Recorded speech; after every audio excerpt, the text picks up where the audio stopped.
नमस्कार दोस्तों, स्वागत है आपका न्यू डिस्कशन में। आइए डिस्कस करते हैं आज का करंट अफेयर्स।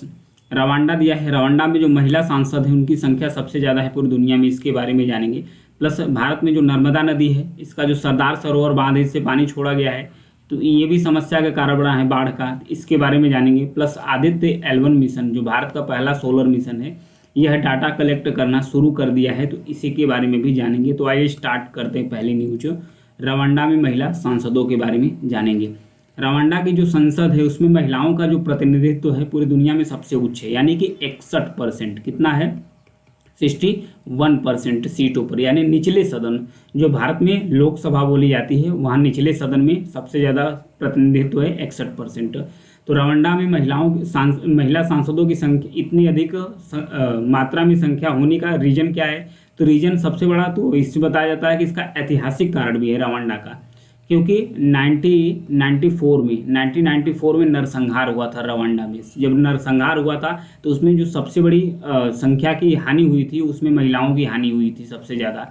तो महिलाओं को लेकर वहाँ की सरकार जब सजग हुई तो बोली कि महिलाओं को एड्रेस करने के लिए, उन्हें मतलब उनकी संख्या को यानी लैंगिक समानता लाने के लिए वहाँ की संसद में कोटा फिक्स कर दिया गया कि 30% कोटा महिलाओं का होगा, कि जो महिला है प्रतिनिधि वो चुनकर 30% तक उनकी सीटें भरी जाएंगी। तो यही कारण हुआ महिलाओं से संबंधित और भी नीतियां लागू की गई रवांडा के अंतर्गत। धीरे धीरे उनकी संख्या बढ़ती गई। और जानेंगे और भी देशों में। भारत की अगर बात करते हैं कितना परसेंटेज है, तो भारत में 543 सीटें हैं। भारत में 543 सीटें हैं लोकसभा में, जिसमें इस समय प्रेजेंट टाइम में 78 महिला सांसद हैं। 78 महिला सांसद चुन के गई हुई है इस समय फिलहाल। अगर परसेंटेज की बात करें तो 14.36, यानी कि 14.36% महिलाओं की संख्या भारत में है। वहीं यूएसए अमेरिका की बात करें तो महिला सांसदों की संख्या 28% है। यूनाइटेड किंगडम की बात करें तो 34% है। दक्षिण अफ्रीका की बात करें तो 46% है। वहीं दक्षिण कोरिया की बात करें तो 19% है। जापान में 10% है। जर्मनी में 35% है। फ्रांस में 37% है। कनाडा में 30% है। और ब्राज़ील में लगभग 17% है। ऑस्ट्रेलिया में 38% है। ये क्रम है विभिन्न देशों का। अगर पूरी दुनिया में बात की जाए कि सबसे अधिक किसमें है, तो 61%, 61% कहाँ पर है? रवांडा की संसद में। तो रवांडा के बारे में और भी कुछ जानेंगे। रवांडा देश के बारे में भी जानते हैं। यहाँ पर देखिए मैप में यहाँ पर लोकेट है। ये जो ग्रीन कलर का एरिया दिख रहा है, ये है रवांडास। यह अफ्रीका, मध्य अफ्रीका में स्थित है। यह अफ्रीका की जो ग्रेट रिफ्ट वैली है, इस वैली में ही स्थित है रवांडास। अगर इसके अगल बगल कंट्री की बात करें तो इसके ऊपर है देखिए युगांडा है, नीचे इधर तंजानिया है, प्लस उसके बाद यहाँ पर नीचे थोड़ा सा बुरुंडी है, प्लस इधर है जो डेमोक्रेटिक रिपब्लिक ऑफ कांगो है। ये सब इन देशों से ये घिरा है। यह एक लैंडलॉक्ड यानी कि स्थलबद्ध क्षेत्र है रवांडा। आगे बढ़ेंगे। आगे संगीत नाटक अकादमी अमृत पुरस्कार के बारे में दिया है। हाल ही में दिया गया है संगीत नाटक अकादमी अमृत पुरस्कार दिया गया है। किसको दिया गया है? 75, भारत सरकार द्वारा 75 ईयर से ऊपर, यानी कि जो 75 साल से ऊपर कलाकार थे किस क्षेत्र में, चाहे संगीत के क्षेत्र में हो, चाहे डांस के क्षेत्र में हो, चाहे थिएटर्स के क्षेत्र में हो, इन क्षेत्रों में कोई भी व्यक्ति जो असाधारण योगदान दिया है, अब उसकी उम्र 75 ईयर्स हो गई है, यानी 75 वर्ष से अधिक हो गई है, तो उसे इस पुरस्कार से नवाजा गया है, संगीत नाटक अकादमी अमृत पुरस्कार से। संगीत नाटक अकादमी अमृत पुरस्कार प्रदर्शन कला के क्षेत्र में प्रदर्शन करने वाले कलाकारों, शिक्षकों, विद्वानों को उनके कार्य को बढ़ावा देने के लिए यह एक राष्ट्रीय सम्मान है। कार्य को उनको बढ़ावा देने के लिए राष्ट्रीय सम्मान है। इसमें पुरस्कार क्या दिया जाता है? 1 लाख रुपए तक कैश दिया जाता है, एक ताम्रपत्र होता है, एक अंग वस्त्र होता है। ये सब सारी चीज़ें नकद में उन्हें प्रोवाइड्स कराया जाता है। आइए जानते हैं संगीत नाटक अकादमी के बारे में जानते हैं। संगीत नाटक अकादमी, जिसे राष्ट्रीय संगीत नृत्य और नाटक अकादमी के रूप में भी जाना जाता है, ध्यान रखिएगा, राष्ट्रीय संगीत नृत्य और नाटक अकादमी के रूप में भी इसे जाना जाता है। भारत सरकार का जो कल्चरल मिनिस्ट्री है, यानी संस्कृति मंत्रालय है, उसके तहत एक यह ऑटोनॉमस बॉडी है, मतलब कि स्वतंत्र रूप से काम करने वाला संगठन है। अगर इसकी स्थापना की बात करें तो 1953 यानी 1953 में इसकी स्थापना हुई थी। भारत में जो पारंपरिक कला है, डांस है, इस सब चीज़ों को प्रमोट करने के लिए, संरक्षित करने के उद्देश्य से इसे स्थापित किया गया था, संगीत नाटक अकादमी संगीत नाटक अकादमी। नेक्स्ट बढ़ेंगे, लंदन का इंडिया क्लब, ये चर्चा में क्यों है इसके बारे में जानेंगे। लंदन का इंडिया क्लब है, इसे स्थायी रूप से बंद कर दिया गया है, इसे स्थायी रूप से बंद कर दिया गया है, इसलिए इस चर्चा में आ गया है। यह जो इस ऐतिहासिक प्रतिष्ठान है इंडिया क्लब, ये स्वतंत्रता आंदोलन के दौरान यूनाइटेड किंगडम यानी ब्रिटेन के अंतर्गत भारतीयों के लिए एक मिलन स्थल था। मतलब जो भी भारतीय थे जाते थे तो वहाँ पर एक जंक्शन पॉइंट था, वहाँ पर जाकर अपना रुकते थे, मिलते थे एक दूसरे से। उसी के अंतर्गत एक होटल था जिसका नाम था स्टैंड कॉन्टिनेंटल होटल, इसी क्लब में ही स्थित था। इसमें जो भारतीय व्यंजन थे यानी कि भारत से संबंधित जो भी पकवान थे वो इन्हें परोसे जाते थे इंडिया क्लब में। ये समृद्ध इतिहास था भारत का, एक समृद्ध इतिहास जिसकी आंतरिक साज सज्जा वर्षों तक काफ़ी हद तक अपरिवर्तित रही, लेकिन इसे अब स्थायी रूप से बंद कर दिया गया है। लंदन के इंडिया क्लब के बारे में अगर बात करें तो इसे 1951 में इंडिया लीग के द्वारा इसे स्थापित किया गया था।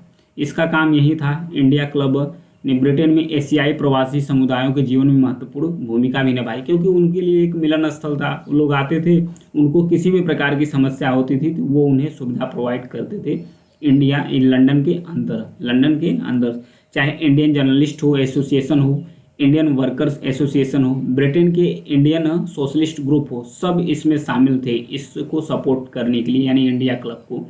अपने अस्तित्व के दौरान इंडिया क्लब ने प्रमुख आगंतुकों मतलब कुछ पर्सनालिटी, बहुत सारे पर्सनालिटियों को अपने तरफ आकर्षित किया। जैसे स्वतंत्र भारत के जो पहले राष्ट्रपति थे डॉक्टर राजेंद्र प्रसाद, फिर उसके बाद भारत के अंतिम वायसराय लॉर्ड माउंटबेटन, पहले प्रधानमंत्री पंडित जवाहरलाल नेहरू, दादा भाई नौरोजी, ब्रंटेन रसल, FM हुसैन आदि, ये सब वहाँ पर रुके थे, वहाँ पर शामिल हुए थे। उसके साथ साथ राजनयिक और पूर्व भारतीय रक्षा मंत्री VK कृष्ण मेनन, और उसके बाद इंडिया क्लब के सचिवों में से एक थे, वो इंडिया क्लब के सचिव भी थे। तो इसके बारे में जानेंगे। और नेक्स्ट जानेंगे श्रेयस योजना है। श्रेयस योजना क्या है इसके बारे में जानेंगे। श्रेयस योजना सबसे पहले तो ये केंद्रीय क्षेत्र की 4 उप योजनाओं का एक संयुक्त रूप है, 4 उप योजनाओं का एक संयुक्त रूप है, जिसे 2014-15 में स्टार्ट किया गया था। इसका उद्देश्य क्या था? इसका उद्देश्य यही है, जो अनुसूचित जाति है यानी कि SC, और उसके बाद जो OBC है, अन्य पिछड़ा वर्ग OBC है, इनके छात्रों को सशक्त बनाने में महत्वपूर्ण भूमिका भी निभाना। इसके अंतर्गत 4 उप योजना है। तो वो 4 उप योजना है क्या? इसमें है अनुसूचित जाति और अन्य पिछड़ा वर्ग के लिए निःशुल्क कोचिंग योजना है कि उनको निःशुल्क कोचिंग प्रोवाइड्स कराया जाएगा। अनुसूचित जाति के लिए सर्वोच्च श्रेणी का शिक्षा प्रोवाइड्स कराया जाएगा इस योजना के तहत। अनुसूचित जाति के लिए राष्ट्रीय प्रवासी योजना है। राष्ट्रीय प्रवासी योजना के राष्ट्र के अंतर्गत जहां उच्च शिक्षा मिलती है वहां उनकी प्रवास या रोजगार के लिए भी कहीं भी प्रवास करते हैं राष्ट्र के अंदर, उन्हें सुरक्षा प्रोवाइड की जाएगी। अनुसूचित जाति के छात्रों के लिए राष्ट्रीय फेलोशिप योजना भी है। ये 4 योजना है श्रेयस योजना में। ध्यान रखिएगा, अगर पूछेगा श्रेयस योजना में कौन कौन सी योजना शामिल है तो ये 4 योजनाएं शामिल है श्रेयस योजना में। श्रेयस के छत्र छाया में उप योजनाएं थी, जो SC हो OBC हो, इसके जो शिक्षा है सशक्तिकरण में महत्वपूर्ण योगदान दिया है, जिससे वो उच्च शिक्षा प्राप्त करने, अपने चुने हुए क्षेत्रों में उत्कृष्टता का प्रदर्शन करने में सक्षम हुए थे श्रेयस योजना के तहत। नेक्स्ट किसान ऋण पोर्टल है। ये चर्चा में क्यों, इसके बारे में जानेंगे। भारत सरकार ने कृषि क्षेत्र में क्रांति लाने के लिए किसान क्रेडिट कार्ड KCC, किसान क्रेडिट कार्ड के एक पार्ट के रूप में, यानी इसी के हिस्से के रूप में किसान ऋण पोर्टल लॉन्च किया गया है। भारत सरकार के द्वारा किसान ऋण पोर्टल लॉन्च किया गया है। इसके अतिरिक्त भारत ने मौसम सूचना नेटवर्क डेटा सिस्टम का भी पोर्टल लॉन्च किया गया है, विंड्स, जिसका नाम है शॉर्ट फॉर्म में विंड्स। और उसके साथ साथ जो घर घर जाकर KCC अभियान शुरू किया गया है, इसे भी भारत सरकार द्वारा लॉन्च किया गया है। वहीं किसान ऋण पोर्टल के बारे में अगर बात करते हैं तो यह एक डिजिटल प्लेटफॉर्म है। किसानों से संबंधित जो भी ऋण है या उन्हें जितने पैसे की आवश्यकता पड़ती है, जो भी कार्य उन्हें करना है या ब्याज में जो भी छूट प्रोवाइड कराना है, इस पोर्टल पर जाके वो मेंशन कर सकते हैं। इसी उन्हें आसानी से यहाँ से प्राप्त हो सकता है। ऋण भी, ब्याज के बारे में भी जो जानकारी है वो यहाँ से इन्हें आसानी से मिल सकता है। आगे बढ़ेंगे मौसम सूचना नेटवर्क डेटा सिस्टम पोर्टल के बारे में। विंड्स यानी इसे शॉर्ट फॉर्म में इसे विंड्स बोलते हैं। ये कृषि से संबंधित कृषि में अच्छा प्रोडक्शन बढ़ाने के लिए जो भी मौसम से संबंधित गतिविधि होती है या जो भी जानकारी होती है वो यहाँ पर इन्हें प्रोवाइड्स कर दिया जाता है, या मौसम से संबंधित जो भी उनको क्षति होती है उसका भी डाटा यहाँ पर उपलब्ध कराया जाता है, वहाँ उसका भी डेटा यहाँ पर उनके इस पोर्टल पर किसानों को उपयोग कराया जाता है, ताकि किसान इस डेटा का इस्तेमाल करके अपने कृषि क्षेत्र में एक उत्कृष्ट योगदान दे पाए। Next, super thermal and energetic particle spectrometer यानी शॉर्ट फॉर्म में से स्टेप्स बोलते हैं। ये चर्चा में क्यों है इसके बारे में जानेंगे। इंडिया का पहला सोलर मिशन यानी आदित्य L1 मिशन, यह डेटा को कलेक्ट करना शुरू कर दिया है। यह डेटा को कलेक्ट करना, सूर्य से संबंधित डेटा को कलेक्ट करना शुरू कर दिया है। जो आदित्य L1 मिशन है इसके साथ 7 पेलोड्स गए थे। पेलोड्स मतलब 7 इंस्ट्रूमेंट, उपकरण गए थे। 7 उपकरणों में से एक उपकरण स्टेप्स भी था, यानी कि super thermal and energetic particles spectrometer. इसी का इस्तेमाल करके आदित्य L1 मिशन इसी का इस्तेमाल करके डेटा को इकट्ठा करना शुरू कर दिया है। इसे सूर्य के भीतर प्रक्रियाओं द्वारा उत्पन्न तेज गति वाले आवेशित कणों को मापने के लिए डिजाइन किया गया है। जो स्टेप है इसके किस लिए डिजाइन किया गया है कि जो सूर्य के अंतर्गत जो प्रक्रिया, जो भी गतिविधि होती है उससे उत्पन्न जो तेज गति वाले आवेशित कण हैं, जो भी चार्ज पार्टिकल्स हैं, उसके बारे में जानकारी इकट्ठा करने के लिए इसे डिजाइन किया गया है स्टेप्स को। तो और भी जानेंगे आदित्य L1 मिशन के बारे में एक बार नज़र डाल लेते हैं। इसे 2 सितंबर को लॉन्च किया गया है, ध्यान रखिए इसे 2 सितंबर को लॉन्च किया गया है।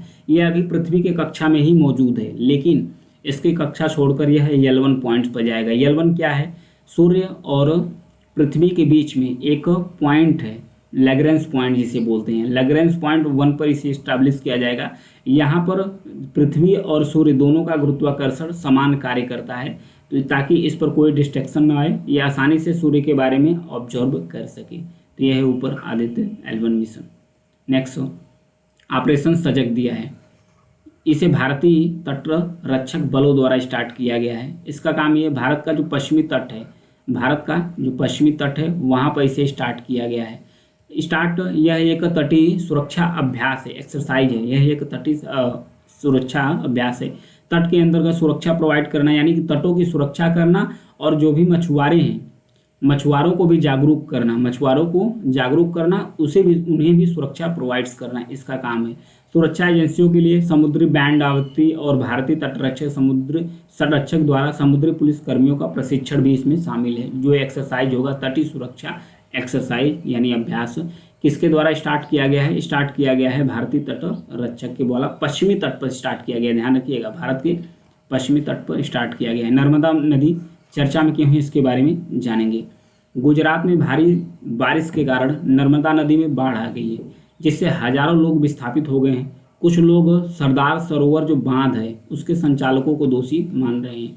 क्यों मान रहे हैं? क्योंकि इनके विलंब के कारण, जो पानी रोकना छोड़ना होता है, इनके विलंब की वजह से ही ये बाढ़ गुजरात में आई है। कई लोगों को अपना घर बार छोड़ना पड़ा। सरदार सरोवर 2017 में, ये जो बाद नर्मदा नदी पर सरदार सरोवर बनाया गया है, ये बनाया गया है 2017 नदी में नर्मदा जिले में। गुजरात के नर्मदा जिले के जो केवड़िया शहर है, ध्यान रखिएगा, नर्मदा जिले का जो केवड़िया शहर है उसके पास नौगांव में नर्मदा नदी पर यह बनाया गया है। यह एक कंक्रीट ग्रेविटी बांध है। ध्यान रखिएगा, जो सरदार सरोवर बांध है यह एक कंक्रीट ग्रेविटी बांध है। 2017 में इसे स्टार्ट किया गया था। यह गुजरात, मध्य प्रदेश, महाराष्ट्र और राजस्थान को पानी और बिजली प्रोवाइड्स कराने के लिए, उपलब्ध कराने के लिए इस बांध को स्टार्ट किया गया था। नर्मदा पश्चिम की ओर बहने वाली सबसे बड़ी नदी है। ये भारत की 5वीं सबसे बड़ी नदी है। पश्चिम की तरफ बहने वाली सबसे बड़ी नदी है। अगर पूरे भारत की बात करें तो 5वीं सबसे बड़ी नदी है। ये कैम्बे की खाड़ी में गिरती है गुजरात के पास। मध्य प्रदेश, महाराष्ट्र और गुजरात से होकर यह बहती है। ये बिंदन और सतपुड़ा पर्वतमाला के बीच में स्थित है। आइए इसका मैप एक बार देख लेते हैं। यह है नर्मदा नदी। ऊपर इसको है बिंधन रेंज, नीचे है सतपुड़ा रेंज। इन रेंज के बीच में, यानी बिंधन रेंज, सतपुड़ा रेंज के बीच से नर्मदा नदी गुजरती है। यह पश्चिम की तरफ कैम्बे की खाड़ी में जाकर गिरती है। यानी भारत के पश्चिम की दिशा में बहने वाली नर्मदा नदी सबसे बड़ी नदी है। अगर ओवरऑल भारत की बात करें तो भारत में 5वीं सबसे बड़ी नदी है नर्मदा नदी। तो इसके बारे में ध्यान रखिएगा। इससे संबंधित एक डैम और भी है, बनाया गया है, जो रानी अवंतीबाई सागर बनाया गया है इसी के बेसिन में। नर्मदा नदी के बेसिन में ही रानी अवंतीबाई सागर बांध भी बनाया गया है और महेश्वर बांध भी बनाया गया है। 2-3 बांध बनाया गया है, सरदार सरोवर बांध, लेकिन सरदार सरोवर बांध है ये कंक्रीट ग्रेविटी बांध है, ध्यान रखिएगा, इससे भी संबंधित क्वेश्चन बन जाएंगे। आज के लिए इतना ही है। मेरी जानकारी पसंद आती है तो चैनल को सब्सक्राइब जरूर कीजिएगा, लाइक और शेयर करते रहिए। Thank you.